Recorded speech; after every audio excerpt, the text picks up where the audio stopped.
I will introduce a bit GBIF and tell you a bit basics about the infrastructure and just introduce you to data publishing through GBIF. I was originally planning a deep dive into data package, our new format, but then I thought that we talked a bit last week, and I think that we should start with a more general introduction. And then I think if you're interested, we could have like a workshop later in the year when you have started to be more familiar with the different data publishing options. But I'm very happy to answer questions about more advanced data formats we have developing. There. So GBIF is an intergovernmental network. Governments, countries, they sign up and are members directly of GBIF. It's established under the OECD, so not the UN or this platform. I will touch a bit upon the marine network, OBIS, which is organized under UN, which we collaborate with. The goal, the aim, is free and open access to all biodiversity data from the whole world. I will show you a bit how we publish from non-member countries also. It's organized as a distributed network with national participant nodes that are responsible for the data publication.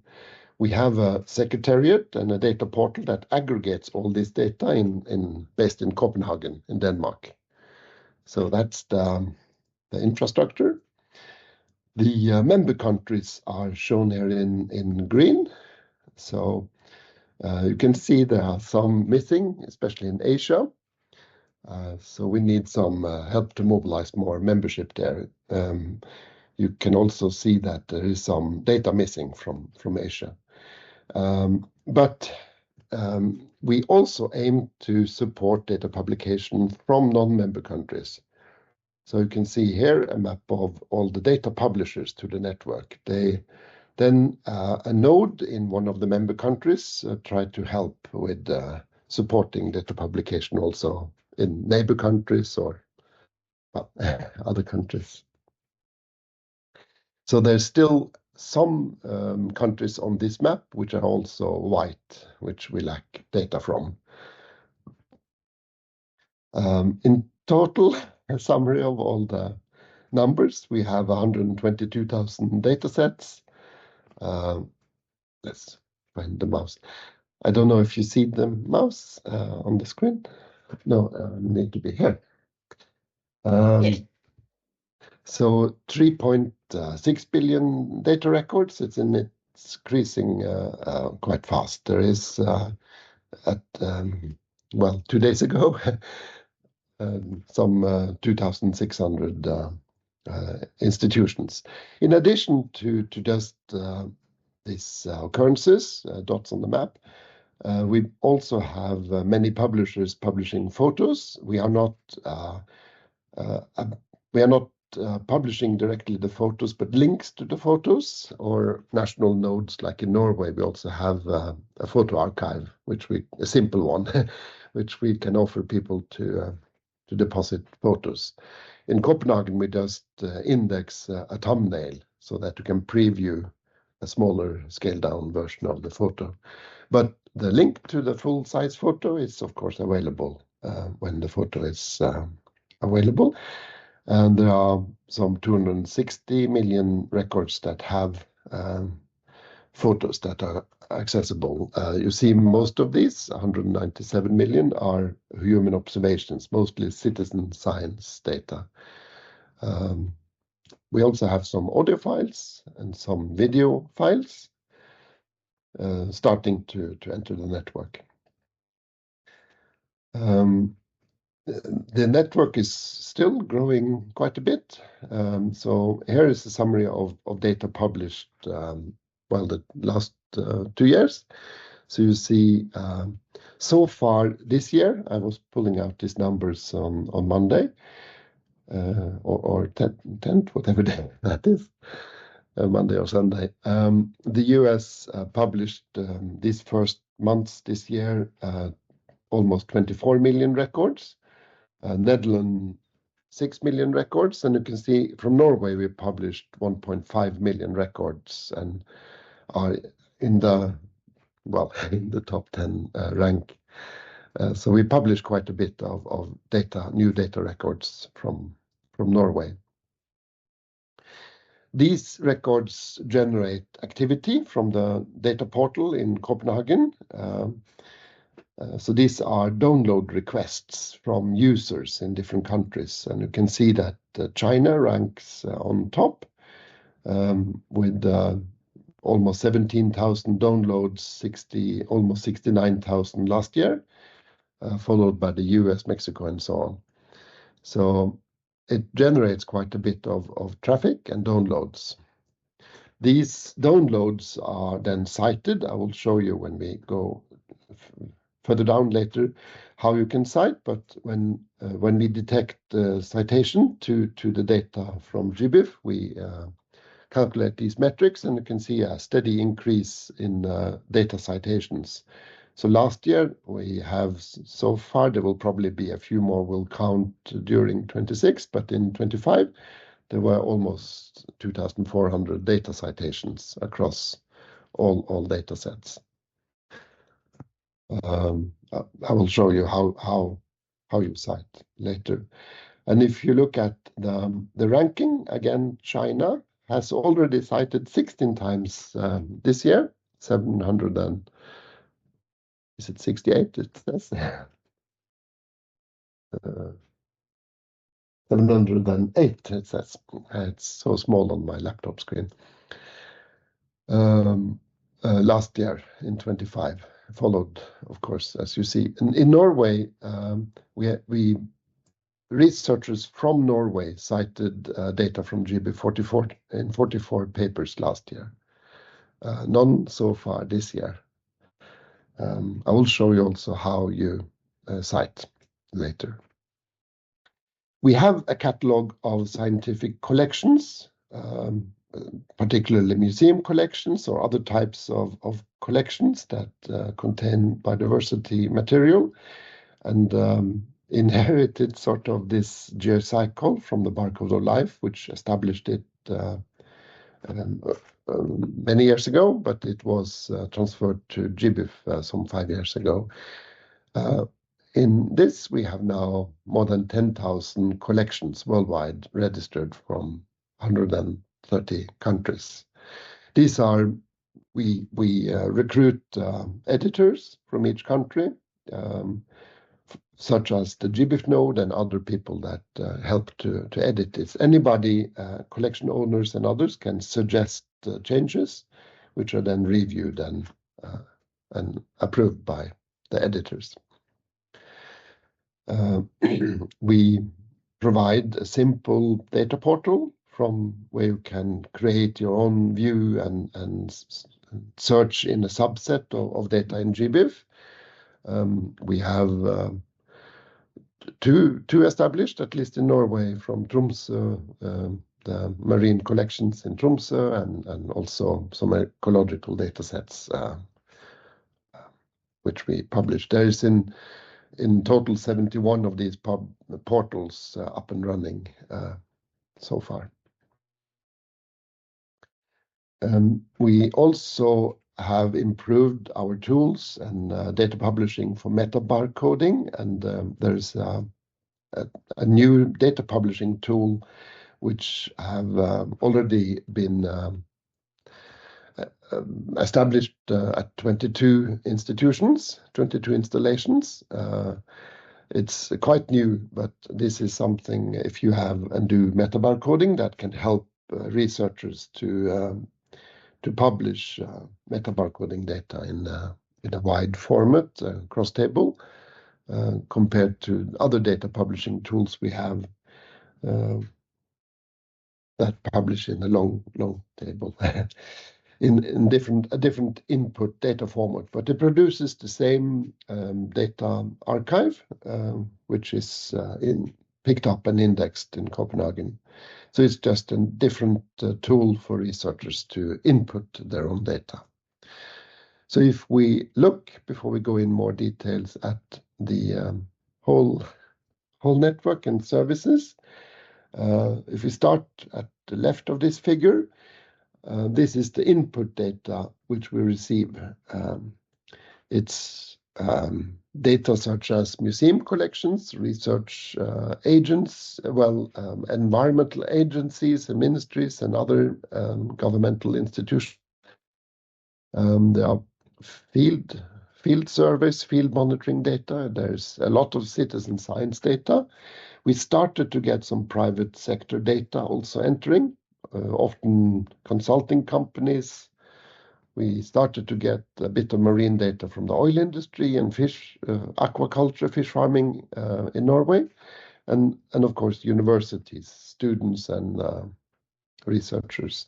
These could be museum specimens, observations of species in nature. There's also some data coming in from literature. We have participants in GBIF like the Biodiversity Heritage Library at Smithsonian in Washington and Platzi in Switzerland that mine literature and publish a bit of records which they extract from literature. There are censored data entering and DNA, this metabarcoding and other DNA detected species, which I will also show you a bit more on later. And survey and monitoring data, we are improving the data models to be able to capture more of the monitoring data. We had a big conference last week with the EU. All of these data are published using an open license. So we require all data sets to be CC0, public domain, CC BY, which is the most common, or also CC BY no commercial. And we follow different data standards. The most common is Darwin Core. There are also some other standards that you can use, such as the ABCD, access to biological collections data. Then the data enters our headquarters in Copenhagen, where it's being aggregated and indexed. So there's indicated here the IPT. There are also some other data publishing toolkits which you can use, such as the metabarcoding toolkit and BioCase and others. But IPT is the most common, which is standing for Integrated Data Publishing Toolkit, IPT. And it's a product from the GBIF network. Then we mirror the data we index, which is not all of the parameters in the data sets. So if you need all details, you might need to go all the way to the endpoints. But in Copenhagen, we indexed an increasing number of parameters, trying to increase and index more with demand, but not all. We mirror even a smaller subset of this into cloud services at Google Clouds, Microsoft Clouds, Amazon Clouds, and working with EU and data lakes and EOSC to see if we can start to federate data also there. So this is work in progress, but there are also mirrors of the index outside Copenhagen. Copenhagen then publishes this in the data portal at gbif.org, which is still the most common way for users to access the data. But we have rich APIs and offer R packages, Python packages, and programming interface where you can program against the APIs. So you can access more with the APIs than with the portal. And these hosted portals I mentioned, they are also running off the APIs. In fact, also the gbif.org is also running off the APIs. Then we mobilize and track the use of the data. The main use of the data is for research still. So it's a research data infrastructure, but we are gaining more use for policy, for the Kunming Global Biodiversity Framework and EU reporting, producing indicator data like the essential biodiversity data and variables and essential ocean variables. And then when we track the use of the data citations, I think it's a student we employ that helps to classify these data citations into use for ecology, climate, human health, invasive species, and so on. Try to look a bit at papers and the use of the data and see breakdown so that we can report on this, and you can also filter the data citations in the portal along these metrics. Well, we also in policy try to feed the data for UN and international reporting requirements of biodiversity data, and working with these institutions, CBD, IPC, and so on, to see how the data can be feeding into these decision processes more efficiently. This is work that is less developed than the research so far. So now I was thinking to shift over and look a little bit into some details of the data before we look at data publishing. One big thing you should be aware of when you use GBIF data is that it's quite significant biases. Here is a paper from 10 years already, but the same bias still remains.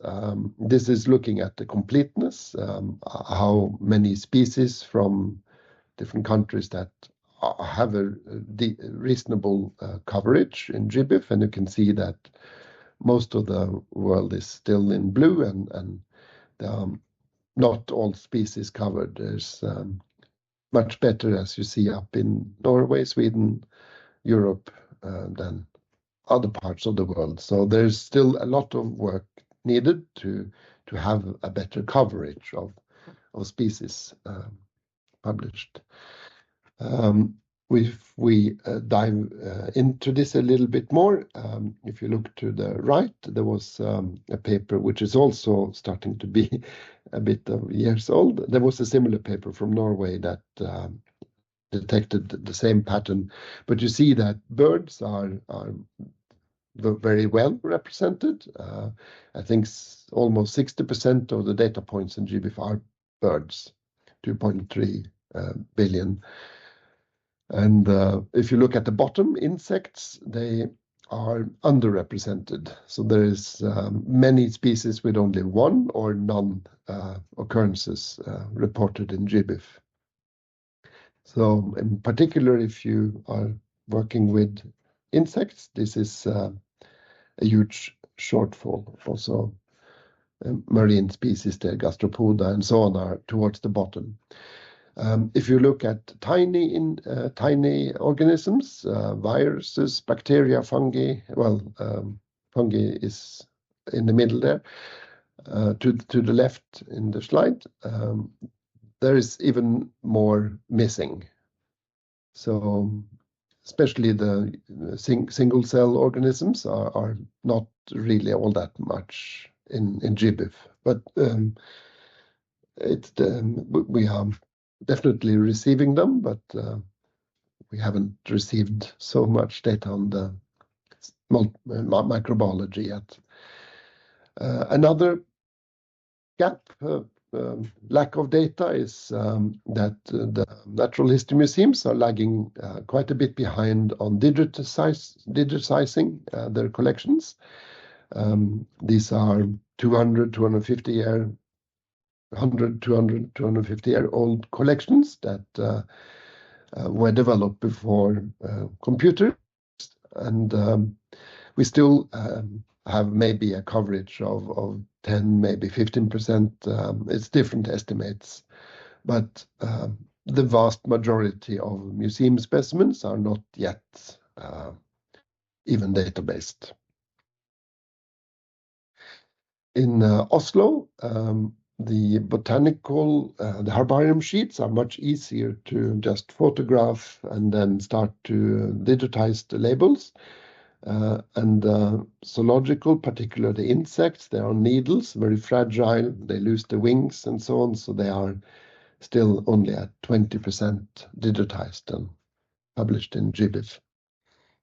And I think we are better off than many other museums in the world. So I wanted to look and show you a little bit about molecular DNA data and how we are making it possible to publish this through GBIF. There is a guideline for DNA-derived data that has been developed and updated. I think the screenshot I have is actually a bit old.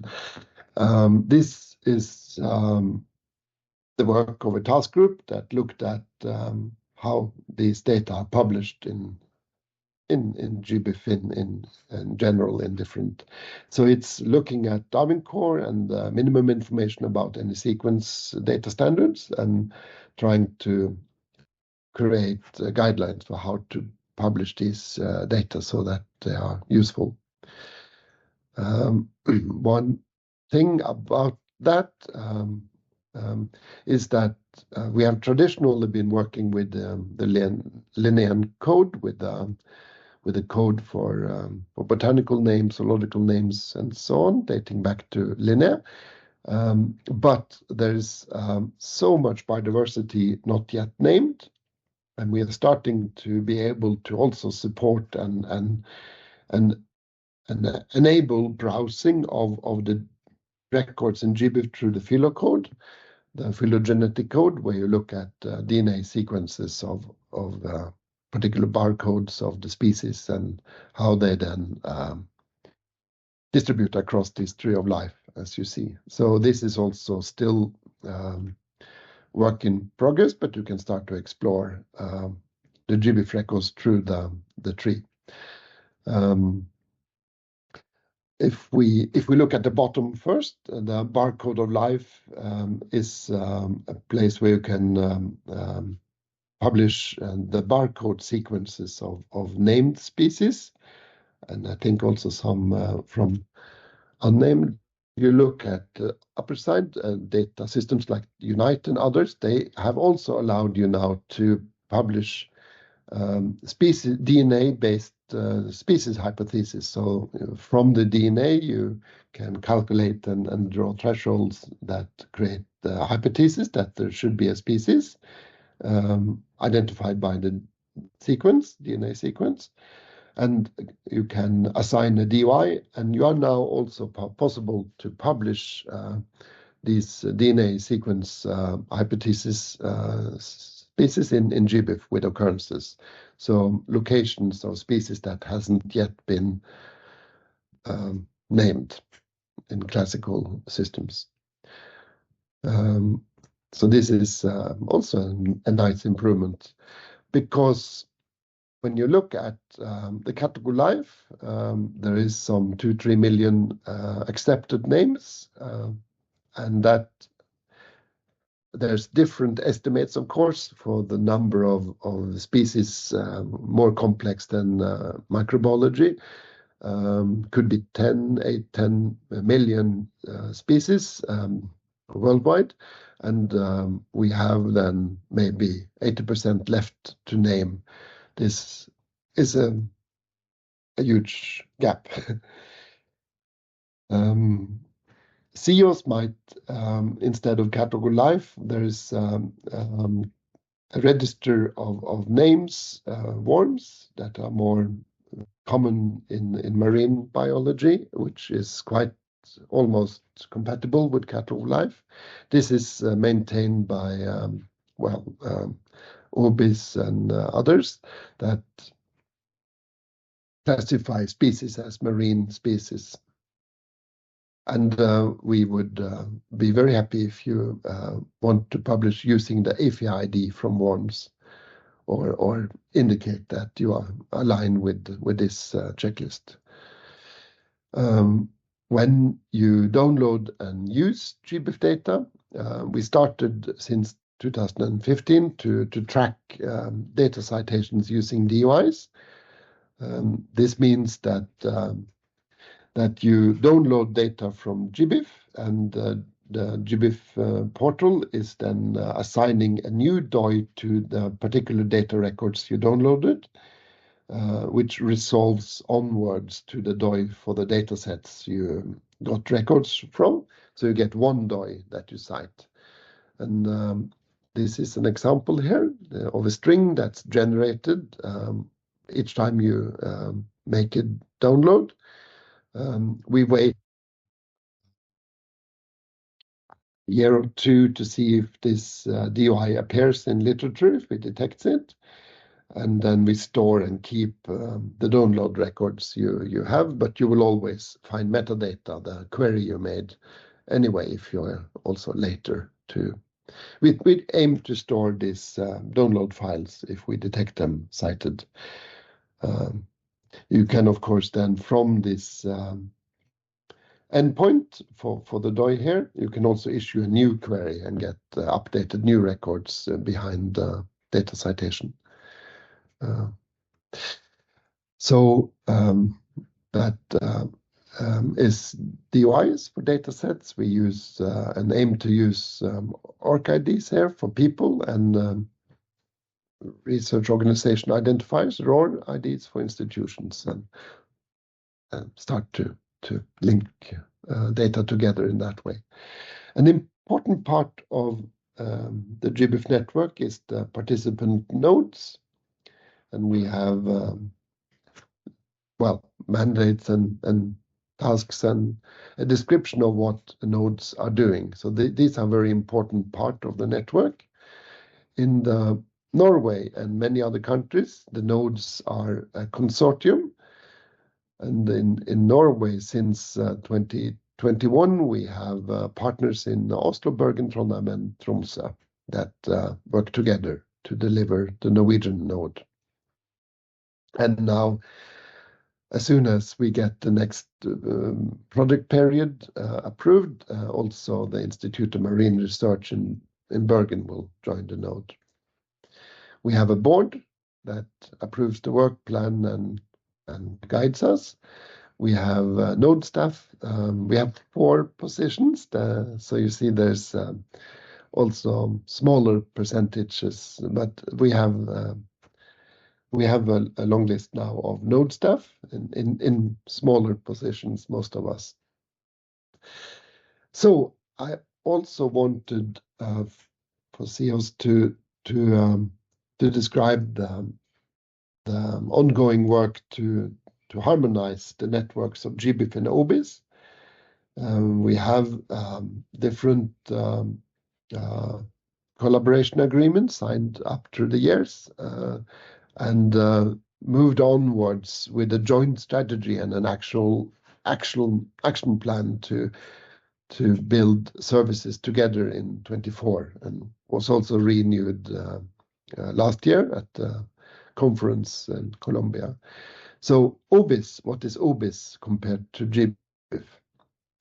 OBIS is the Ocean Biodiversity Information System. It was established around the same time as GBIF under the Census of Marine Life and was later incorporated under the UN umbrella as of the UNESCO UN. And if you look at vision and mission, OBIS is the same as GBIF, but for marine ocean biodiversity. And we have very aligned and compatible visions and mission for open and free access to biodiversity data.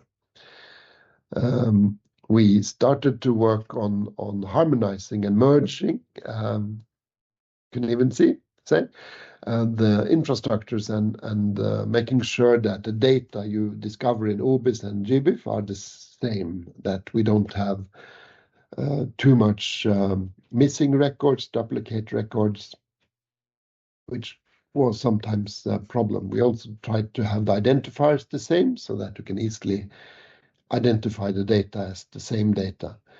To do so, we have been moving further ahead to harmonize the publishing pipelines so that a publisher should not have to publish the data set more than once, and then can distribute the data into these networks. And started to make an agreement on how to share the tasks and work together also at the node level, and share data standards we always had under TADRIC. This was further developed in 24 with more and more work on the data exchange and also capacity building training for data publishers together. Here I tried to overlay the OBIS nodes in these gray boxes around the world with the GBIF nodes, so you can get a feeling for where there are OBIS nodes and the coverage. So this is moving ahead towards more, well, that we can provide services across. For example, in Norway, we have now included in our plans to offer OBIS services from the GBIF node.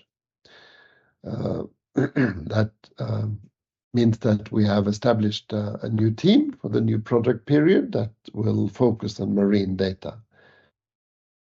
And this we are still waiting for the final assessment and hopefully approval of the next project period. But the OBIS GBIF node is already started to work a bit.